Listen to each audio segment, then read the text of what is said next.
saya akan langsung masuk, kita akan bahas mengenai keadaan pasar dan dari sisi fundamental, kira-kira apa yang update yang menarik untuk diperhatikan. Yang pertama, kita akan bahas mengenai pergerakan harga minyak yang roller coaster kemarin, ya, dan ada beberapa hint yang sudah kita jelaskan kemarin.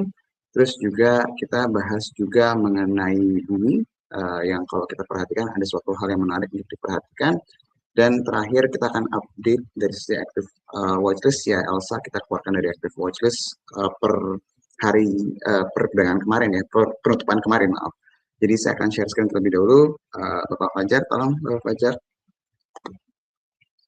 Oke, jadi ketika kita bahas mengenai pergerakan harga minyak, kemarin kita mengingatkan ke my friends sekalian, kalau seandainya trading atau menggunakan momentum kenaikan harga minyak saat ini, jangan terlena karena segala sesuatu yang terlalu cepat naiknya tanpa diiringi dengan dasar dari sisi demand yang memang kuat, ya. Kemarin kan emang benar-benar kalau kita boleh bilang sentimennya dari tensi geopolitik yang meningkat, ya my friends.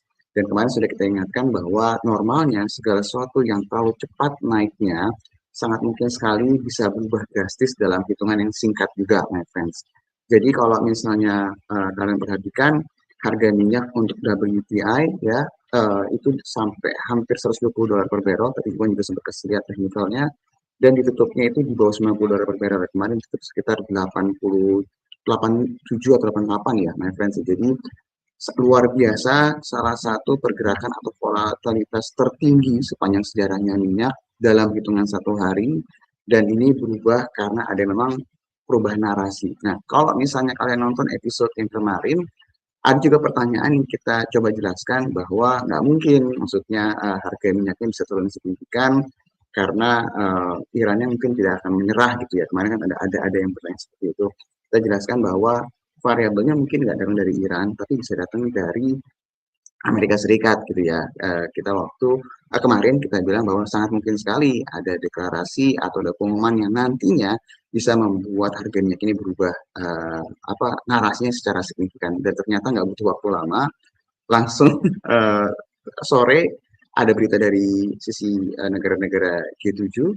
Terus juga malam kemarin Donald Trump juga memberikan pengumuman yang akhirnya membuat semuanya berubah, landscape yang berubah, terutama untuk pergerakan harga minyak. Jadi kita melihat sejauh ini memang harga minyaknya belum balik lagi ke level 60-70 dolar per barrel, tapi setidaknya volatilitasnya sudah berbeda jauh, dan sangat mungkin sekali ya harganya akan cenderung lebih stabil dalam beberapa waktu ke depan, kecuali ada peningkatan tensi geopolitik yang di luar perkiraan dari sisi pasar. Nah, kalau kalian bertanya ada cerita apa sebenarnya kemarin, yang pertama itu di sore hari itu negara-negara G7 yang tergabung di negara-negara IAE, ya, itu memberikan pengumuman bahwa mereka lagi berdiskusi, lagi mau mengambil keputusan bahwa mereka sangat mungkin sekali melakukan melepas reserve mereka secara bersamaan supaya menjaga supply untuk minyak secara global. Jadi seperti yang my friends ikutin, kalau misalnya ngelihat sebelum pasca tensi geopolitik itu meningkat,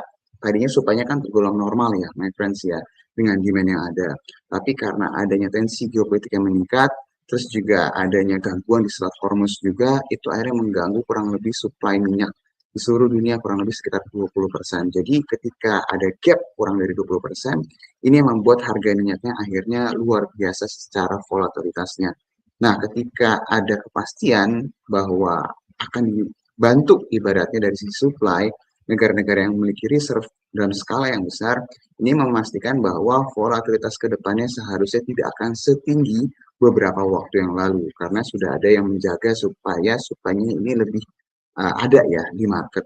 Nah, ini kalau misalnya my friends lihat, sebenarnya kejadian seperti ini tuh sudah berulang beberapa waktu yang lalu, beberapa tahun yang lalu waktu kejadian perang Rusia sama Ukraina, dan beberapa kejadian ketika tensi geopolitik itu meningkat di Timur Tengah. Dan kalau misalnya kita lihat, setelah negara-negara tersebut itu melepas reserve mereka, kecenderungannya harga minyaknya lebih stabil, dan volatilitas itu mengalami penurunan dalam beberapa waktu ke depan. Dan yang menariknya lagi, tadi malam Donald Trump bilang bahwa perang di Iran segera akan berakhir nih, my friends. Sebenarnya waktu pas kemarin kita bahas bahwa akan ada pengumuman seperti ini, kita nggak akan expect malamnya langsung ada pengumuman yang dari Donald Trump. Cuma memang kita melihat ini adalah suatu hal yang bisa diakhiri dalam waktu yang cepat gitu ya, kalau dilihat dari keadaan-keadaan dan variabel yang ada. Tapi dengan adanya pengumuman seperti ini, ya seharusnya harga minyaknya kecenderungannya akan jauh lebih stabil lagi dan tidak berada di level yang tinggi seperti beberapa hari terakhir ini. Jadi kalau ditanya melihat keadaan ini seharusnya secara tanda kutip sentimennya akan negatif untuk saham-saham yang terkorelasi dengan harga minyak untuk sementara waktu, tapi akan sangat positif untuk pasar saham secara global, terutama Indonesia. Nah, kalau misalnya kita lihat respon pasarnya seperti apa di pagi hari ini untuk pasar global, kalau kalian perhatikan untuk market di Jepang langsung naik 3,3% pagi hari ini. Terus juga Kospi Korea Selatan yang sempat luar biasa volatilitasnya semenjak tensi geopolitik ini mengalami peningkatan yang drastis. Sekarang di pagi hari ini dibuka plus 6%. Kita nggak expect IHSG bisa naik sampai 6% ya, tapi setidaknya IHSG juga akan mengikuti tanda kutip cuaca yang bagus lah dari sisi global.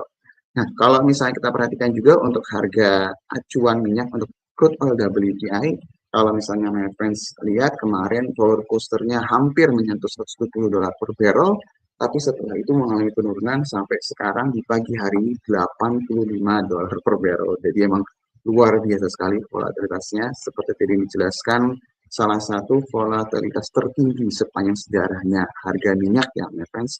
Dan kalau dilihat dari narasi-narasi yang ada, mungkin saja tetap ada potensi untuk rebound harga minyaknya, karena pasti tensinya sejauh ini belum sepenuhnya selesai perangnya.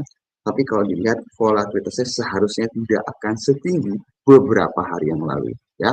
Nah, kalau misalnya tanya kira-kira akan seperti apa IHSG, tadi seperti yang sudah kita bahas, harusnya mengikuti pergerakan secara global. Dan kalau my friends lihat kemarin, perdagangan kemarin, meskipun banyak ketakutan ya yang bilang, wah apakah akan trading hold atau tidak, kita kemarin bilang bahwa sangat mungkin sekali IHSG-nya itu turunnya tidak akan separah yang global yang lain. Ekspektasi juga ada saham-saham konglomerasi yang bisa menjaga. Kemarin mereka bisa lihat ya beberapa kecenderungan justru mengalami hijau pergerakannya. Dan kalau misalnya kita lihat kemarin sempat lowest-nya turun sampai 5,6%, tapi ada perlawanan yang cukup besar nih di harga ketika terjadi koreksi. Jadi kalau dilihat dari keadaan ini, nilai transaksi kecenderungan juga tergolong stabil meskipun mau liburan panjang. Jadi kita melihat seharusnya sebelum liburan panjang ini IHSG bisa kembali rebound lagi dan bisa mengikuti pergerakan secara regional nih my friends. Nah, kalau ditanya saham-sahamnya apa aja yang menarik adalah semua yang turun dalam. Jadi ya kemarin-kemarin turun dalam, my friends yang ngerasa portfolionya, aduh saya udah hampir menyerah nih gara-gara turunnya signifikan banget dari MSCI, Moody's, Fitch, S&P, terus di downgrade dari rating banyak broker asing, terus juga perang di Timur Tengah. Harusnya kalau melihat dari keadaan ini ada secerca harapan, semoga ada rebound yang lebih kuat ya kalau melihat dari keadaan sekarang. Selama tidak ada suatu hal yang lebih negatif lagi ya dari keadaan sekarang ya, friends. Jadi saham-saham yang memang udah turun dalam, mau itu yang blue chips maupun itu yang konglomerasi, seharusnya kita bisa melihat rebound pada pagi hari. Nah, untuk pilihan saham dari